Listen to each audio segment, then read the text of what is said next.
Bienvenidos a Relatos Vivos. Yo soy Iván. En esta tercera parte del Profeta de Khalil Gibran trataremos el crimen y el castigo, las leyes, la libertad, la razón y la pasión, el dolor, el conocimiento, la enseñanza y la amistad. Comenzamos.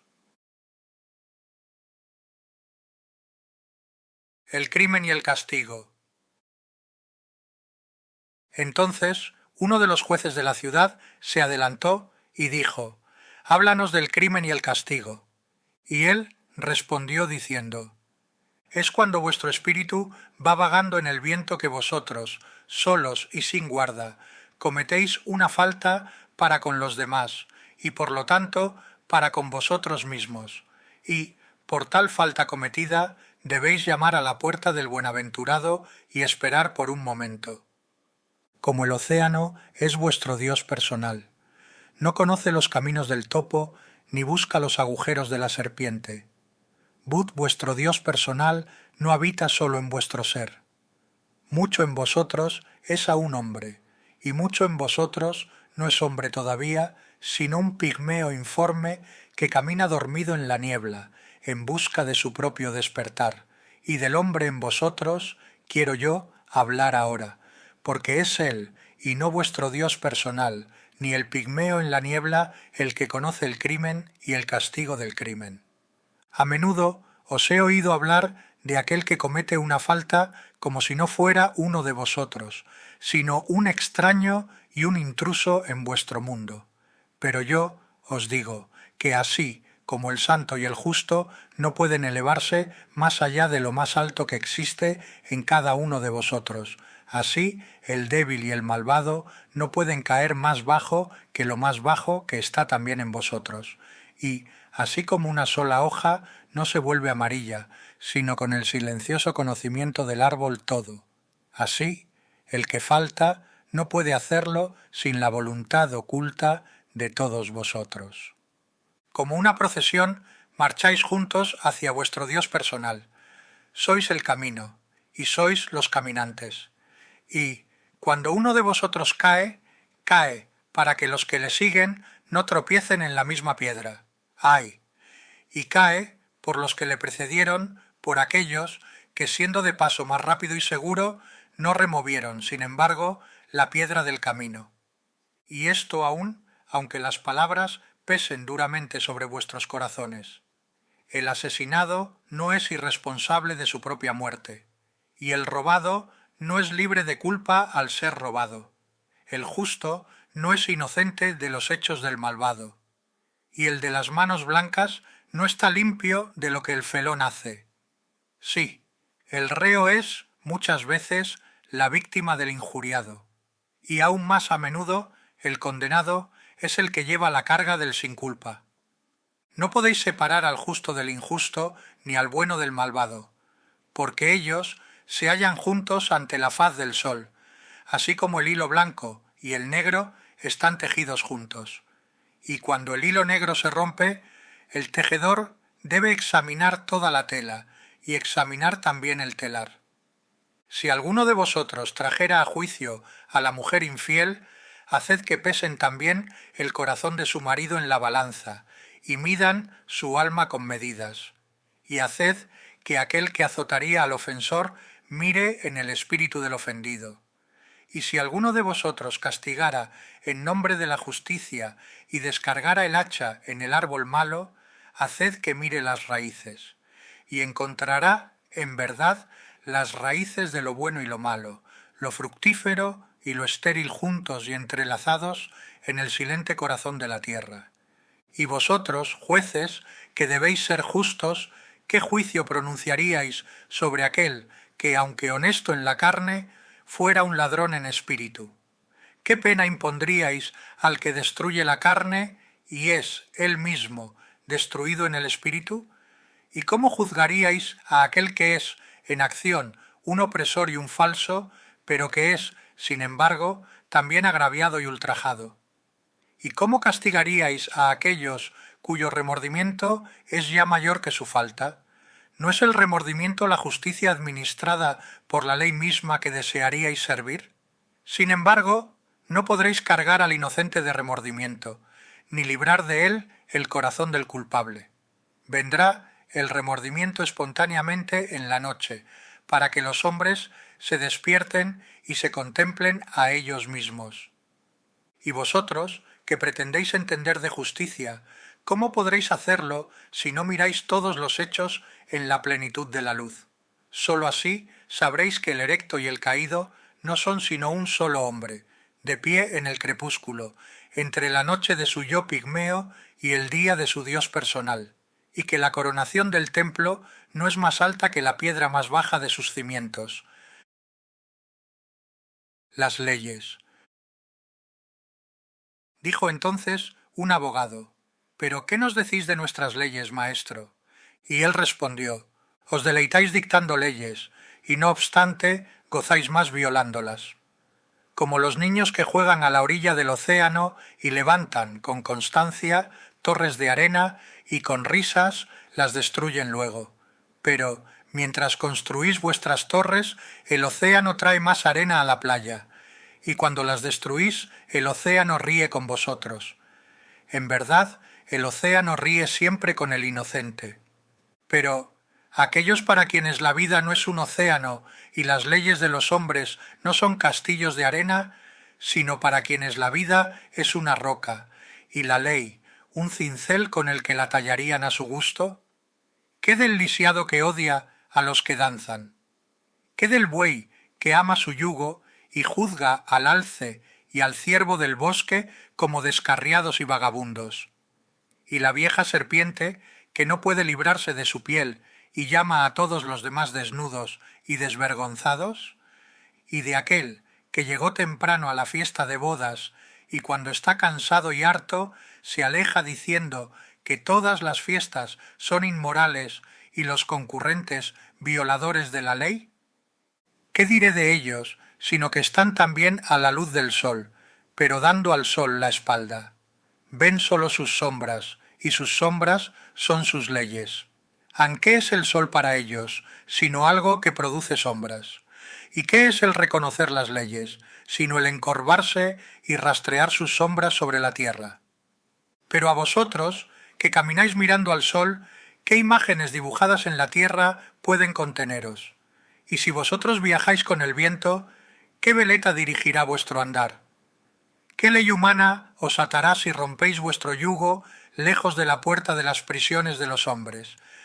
¿Quién es el que os llevará a juicio si desgarráis vuestro vestido, pero no lo dejáis en el camino? Pueblo de Orfalese, podéis cubrir el tambor y podéis aflojar las cuerdas de la lira. Pero, ¿quién ordenará a la alondra del cielo que no cante? La libertad.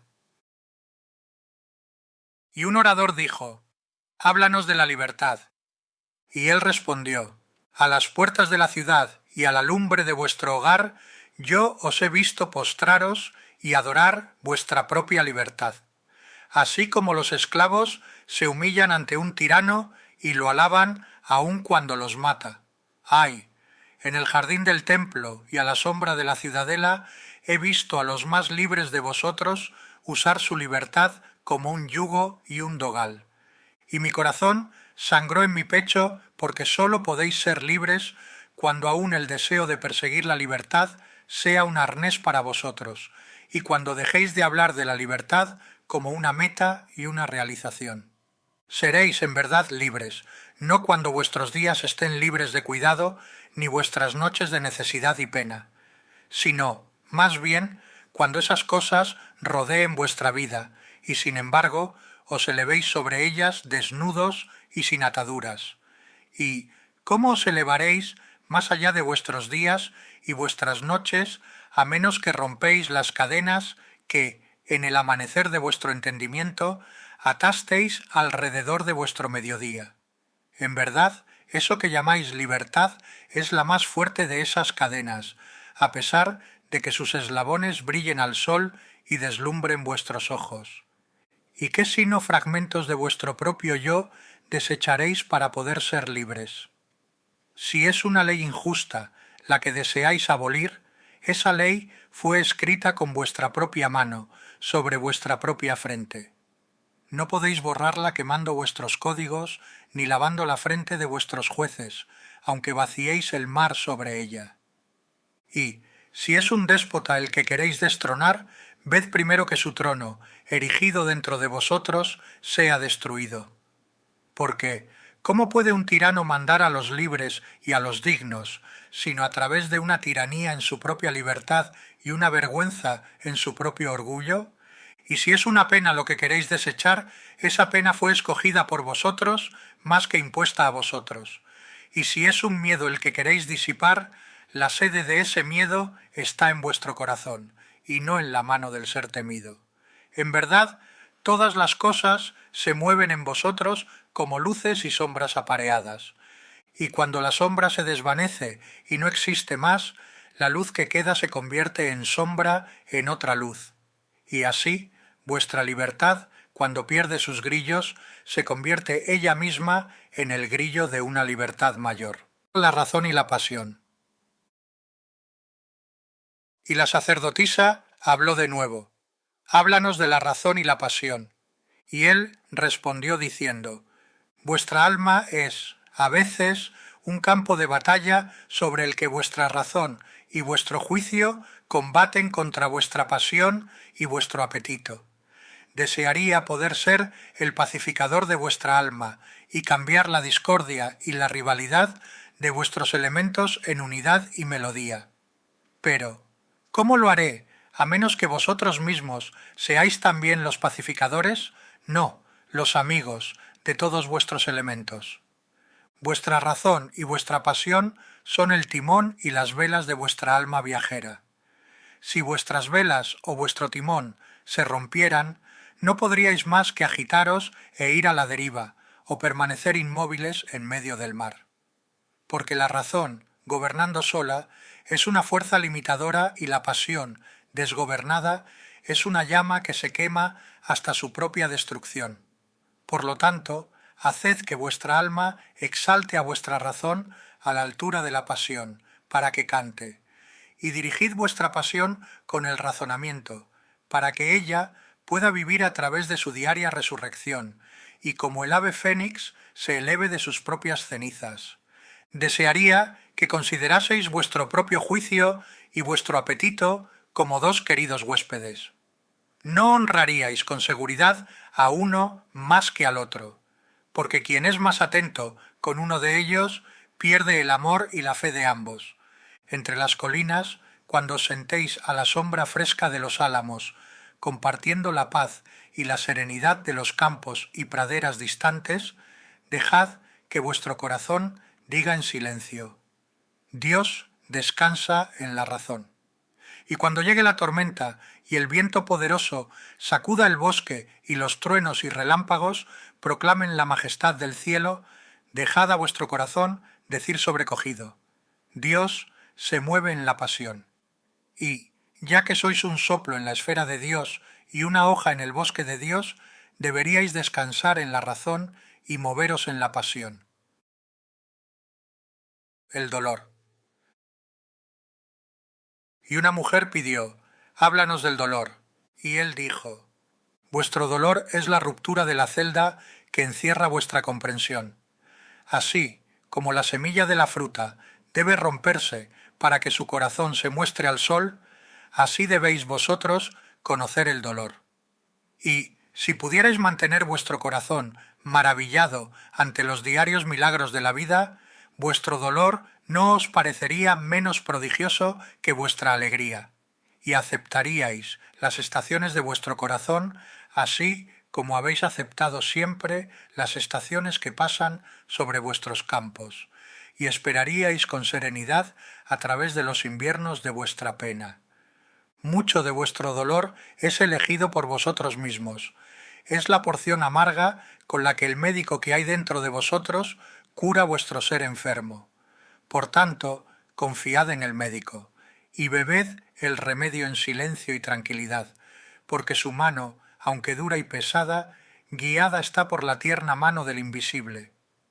Y el vaso con que brinda, aunque queme vuestros labios, ha sido moldeado de la arcilla que el alfarero ha humedecido con sus propias lágrimas sagradas. el conocimiento propio. Y un hombre dijo, entonces, háblanos del conocimiento propio. Y él respondió, vuestros corazones saben, en silencio, los secretos de los días y las noches, pero vuestros oídos padecen por el sonido del conocimiento de vuestro corazón. Querríais saber, en palabras, lo que siempre supisteis en pensamiento. Querríais tocar con vuestras manos el cuerpo desnudo de vuestros sueños, y es bueno que lo hicierais.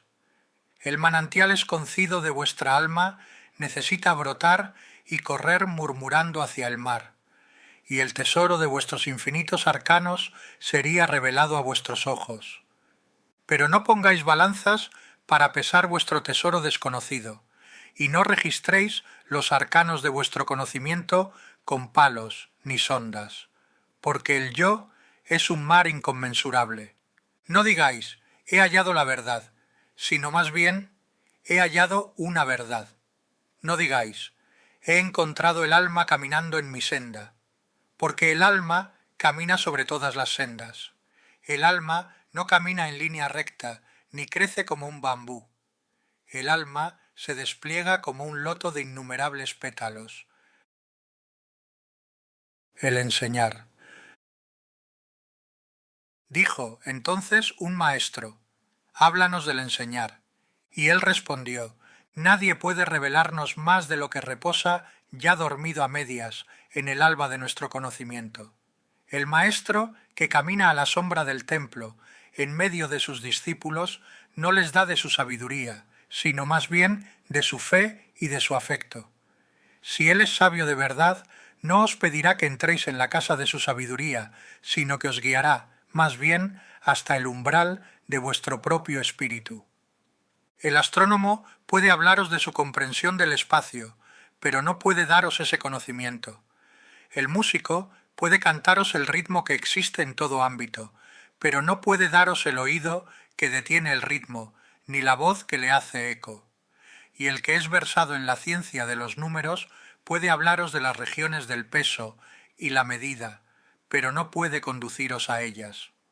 Porque la visión de un hombre no presta sus alas a otro hombre. Y así, como cada uno de vosotros se halla solo ante el conocimiento de Dios, así debe cada uno de vosotros estar solo en su comprensión de Dios y en su conocimiento de la tierra. La amistad.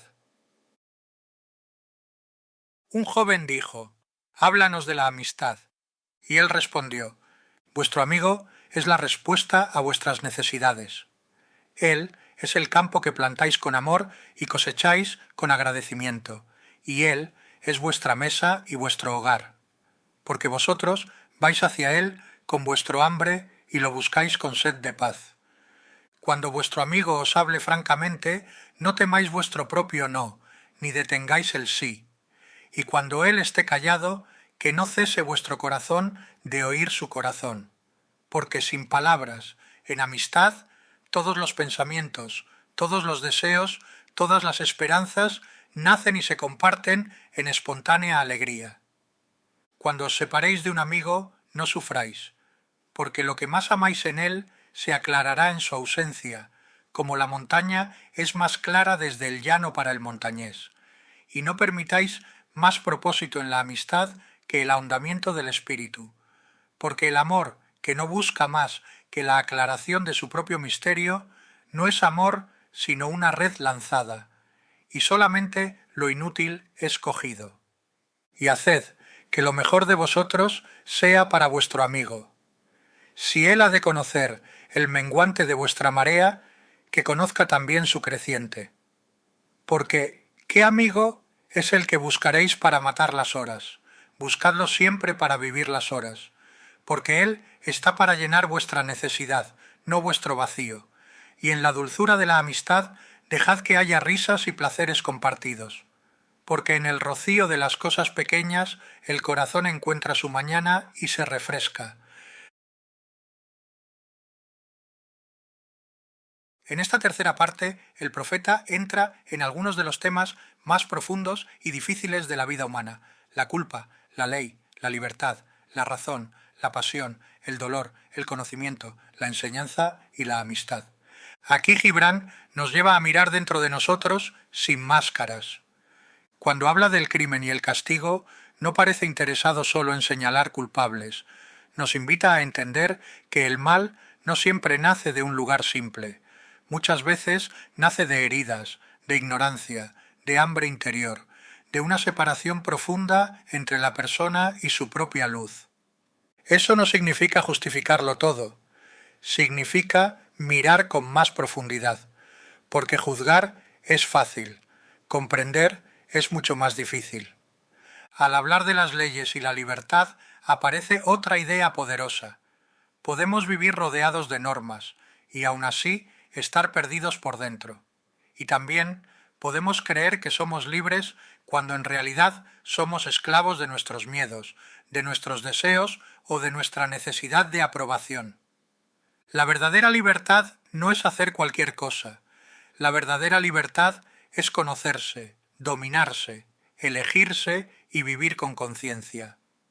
Después, cuando habla de la razón y la pasión, Gibran no rechaza ninguna de las dos. La razón sin pasión puede volverse fría. La pasión sin razón puede volverse destructiva.